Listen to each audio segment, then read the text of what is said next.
The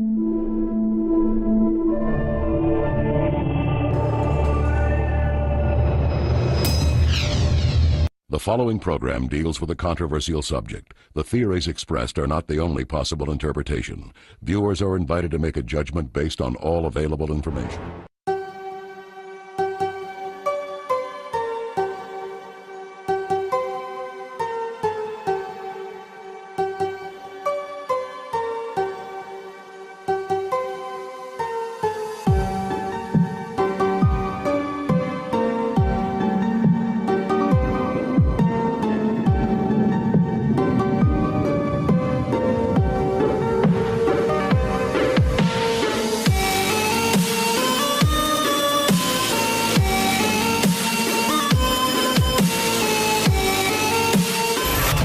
The aliens won't let it happen.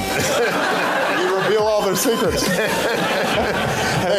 They exercise strict control over us.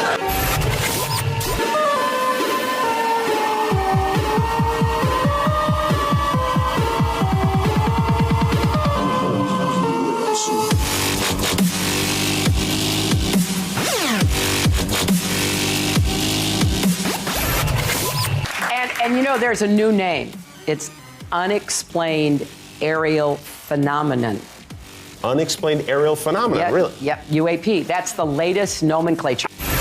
But I would like us to go into those files and hopefully make as much of that public as possible. If there's nothing there, let's tell people there's nothing there.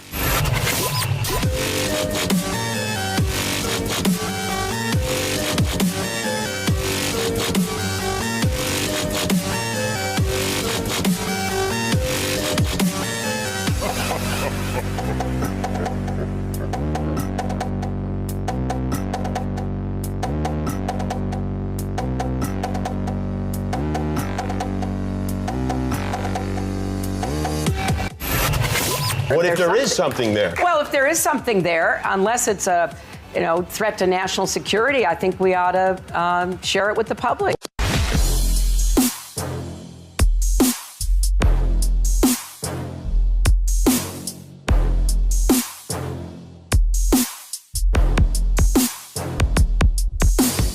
I couldn't help at one point in my discussions privately with General Secretary Gorbachev, when you stop to think that we're all God's children wherever we may live in the world, I couldn't help but say to him, just think how easy his task and mine might be in these meetings that we held if suddenly there was a threat to this world from some other species, from another planet outside in the universe.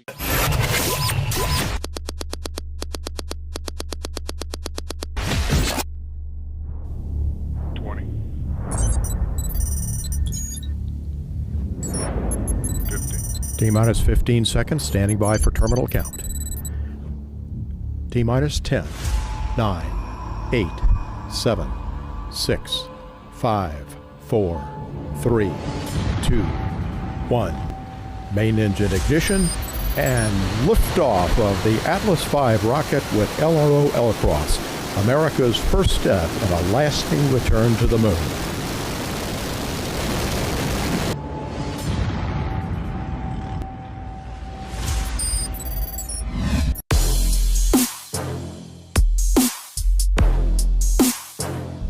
And so I'm here today to tell you that indeed, yes, we found water.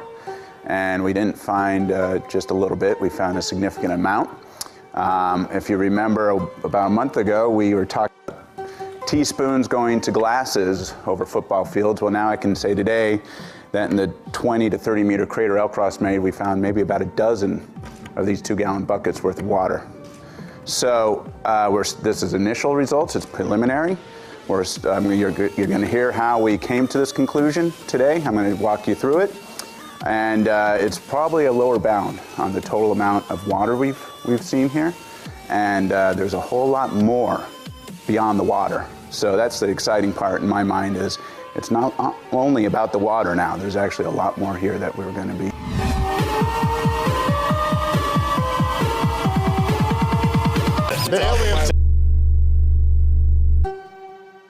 More and more people around the world are demanding UFO disclosure, and governments are responding. Well, first I had people go look at the records on Area 51 to make sure there was no alien down there. There are no aliens there. So then when the Roswell thing came up, I knew we'd get, gazillions of letters. So I had all the Roswell papers reviewed. The aliens won't let it happen. You reveal all their secrets. They exercise strict control over us. Now, there are a lot of people that are going to examine your facial expressions here, every twitch, everything, and say, and of course, so did you look? Did you see? Did you explore? I can't reveal anything. Oh, really? Because President Clinton said he did go right in, and he did check, and there was nothing. Well, that's what we're instructed to say. In fact, dozens of governments have already admitted to having departments in charge of UFO research and have released decades worth of declassified files.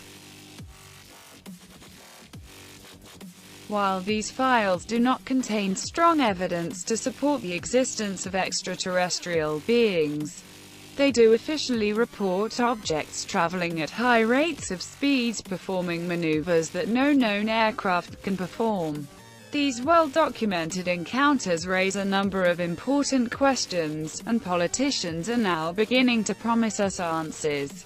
But I would like us to go into those files and hopefully make as much of that public as possible. If there's nothing there, let's tell people there's nothing there. What if there is something there? Well, if there is something there, unless it's a threat to national security, I think we ought to share it with the public. It's a shame that mainstream media and Western governments have spread so much misinformation. The usual stuff. People trust them implicitly, making it easy for them to twist the truth for their own ends. So even if they do offer official remarks about UFOs, it's unlikely that they will be honest when doing so. If the war on terror and the war on drugs are any indication, we should be wary of anything they tell us about UFOs. But it should be clear to anyone who has researched this subject that powerful and influential people take it very seriously. Whatever information does get released will not be the whole of it.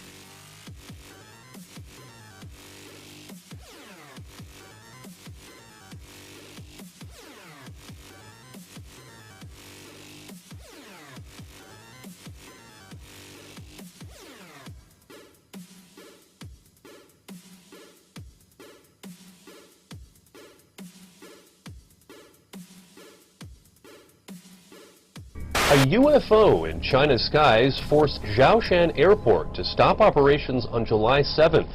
Outbound flights were grounded after the unidentified flying object was detected by a flight crew. Some Chinese residents are on edge this morning after another apparent UFO sighting. It's the second one in 2 weeks. The first sighting was on July 7th, and an airport had to be shut down.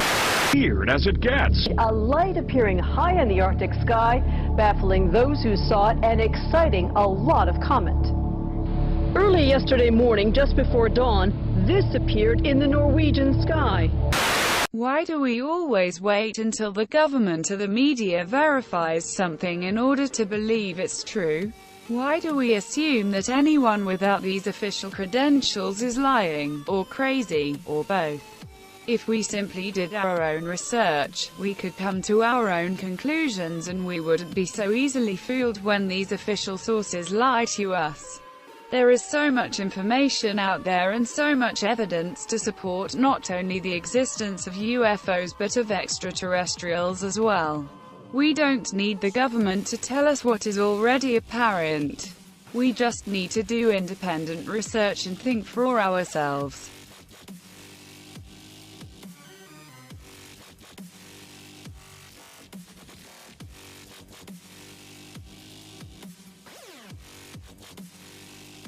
As you can see, this topic is now receiving a lot of mainstream media coverage, so much so that Hillary Clinton has promised she will try to achieve disclosure of American UFO files to the public. But I would like us to go into those files and hopefully make as much of that public as possible. If there's nothing there, let's tell people there's nothing there. What if there is something there? Well, if there is something there, unless it's a threat to national security, I think we ought to share it with the public. I do wonder if Hillary is using our interest in UFOs to gain more votes, but there is no way to know that for certain, regardless of her intentions. We here at Collective Evolution believe that voting only offers the illusion of democracy. Theodore Roosevelt told us that presidents are selected, not elected, and he wasn't the only one to do so. The entire superdelegate process in itself completely undermines democracy, and it appears that Hillary's path to the presidency was carved out long before anybody even knew she would travel it. This is why it looks like UFO disclosure is on its way.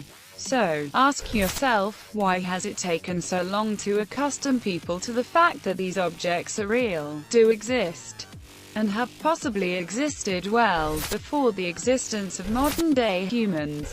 Former head of the CIA, Roscoe Hillenaketa, told the NY Times in 1960 that, behind the scenes, high-ranking Air Force officers are soberly concerned about UFOs. But through official secrecy and ridicule, many citizens are led to believe the unknown flying objects are nonsense.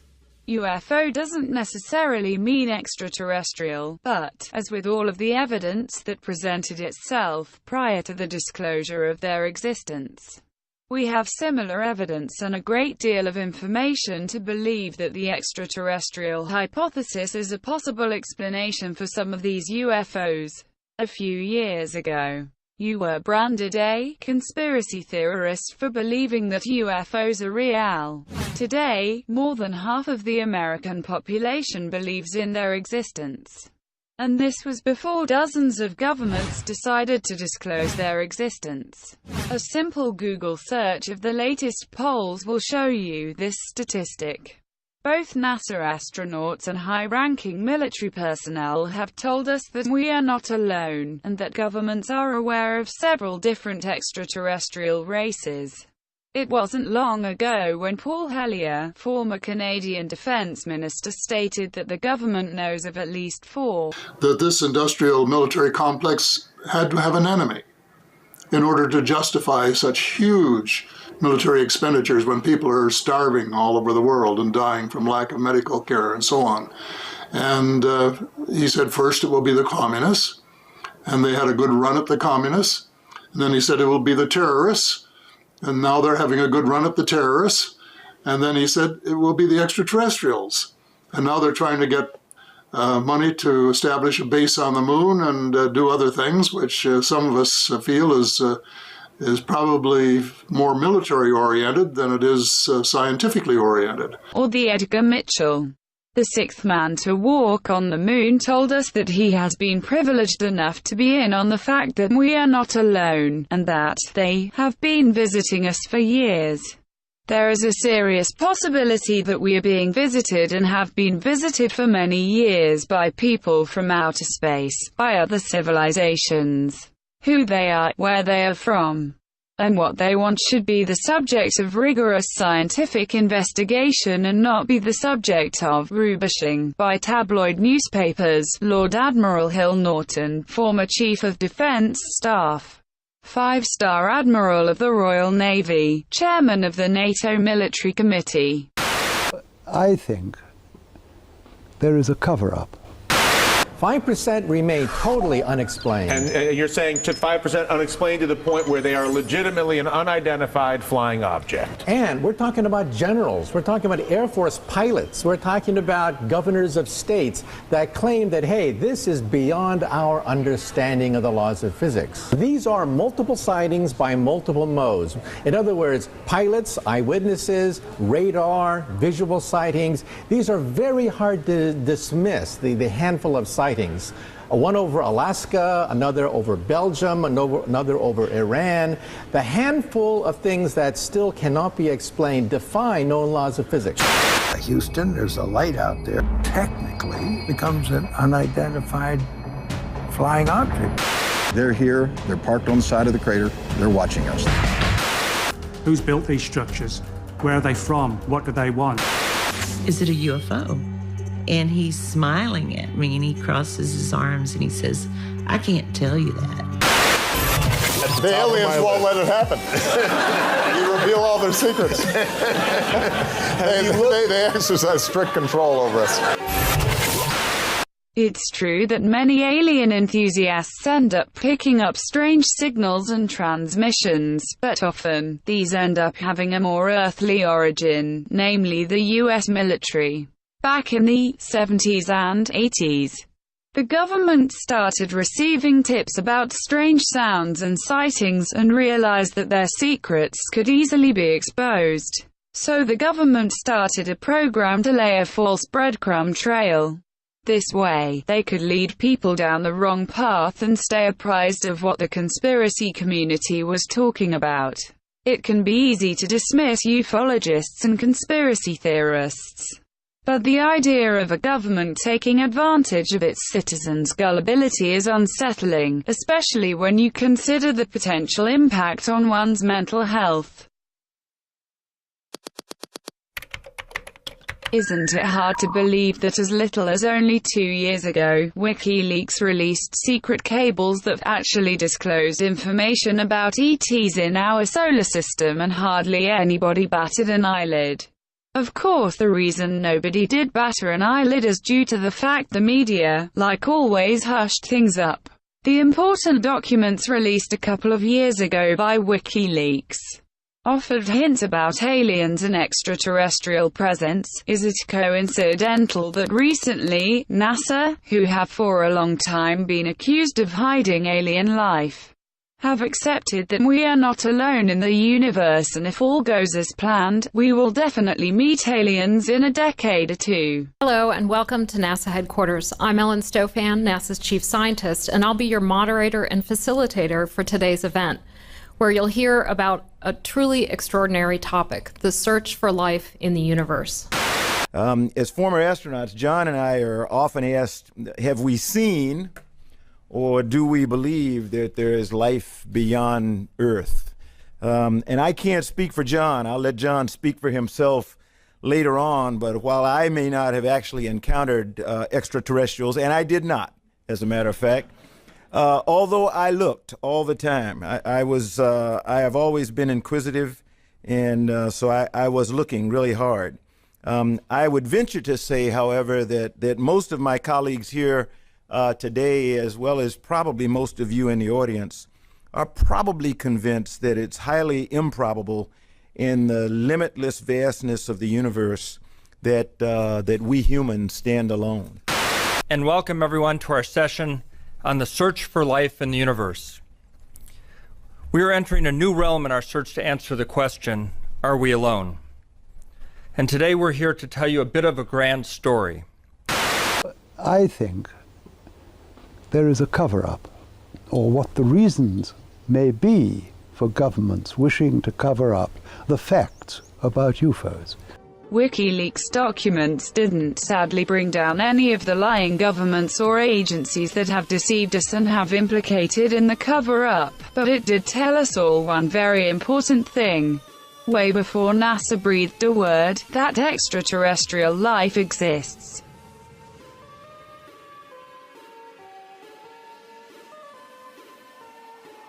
NASA appear to be confused by many of the things they're seeing. They think they must have all the answers before releasing important data to the scientific community and the public. You could say that NASA really stands for never a straight answer. There is no easy way to put this. NASA has been hiding from the public clear and dramatic evidence of intelligent life in our universe. From all indications, the cover-up has been going on for decades. While researching this information, the one thing I didn't want to do is indict a whole agency and all the decent, honest men and women who work there. However, it is time to pull back the curtain on the wizard. NASA is lying to us. Just 10 miles now, sir. It's coming down through 200,000 feet. 10 miles, 200,000 feet, thank you. 10 miles from vertical flight, and it's through 200,000 feet. Copy. Manager, MCC, we are able to identify a tumbling object Copy. Copy.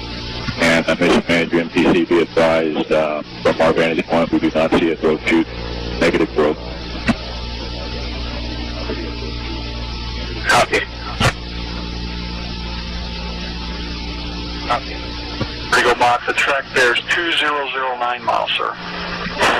Thank you for Vertigo. Vertigo Mach, it looks like we have a no-shoot, sir. Vector 200, put it under those 8 miles, look for an impact. DC, negative throat, negative shoot. Copy, we see the visual. Impact at 5855 past the altitude. Impacted vehicle on the surface.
The following program deals with a controversial subject. The theories expressed are not the only possible interpretation. Viewers are invited to make a judgment based on all available information.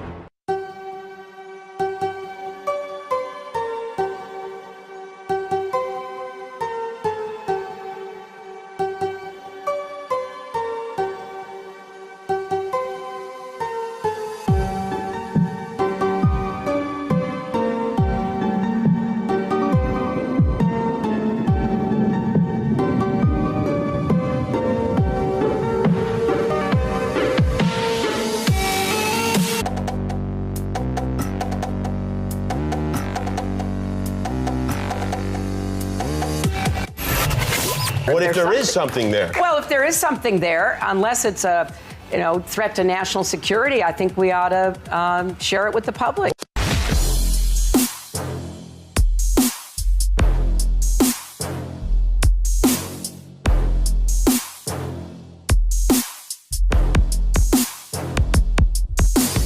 I couldn't help at one point in my discussions privately with General Secretary Gorbachev.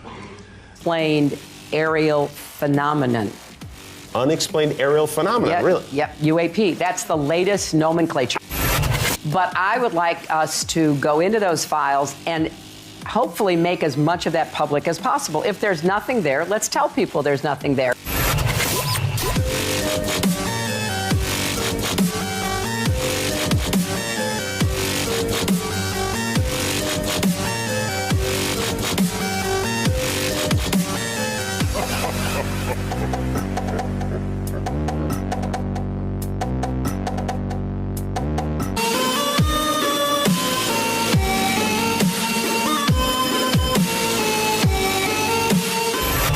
The aliens won't let let it happen. You reveal all their secrets. They exercise strict control over us.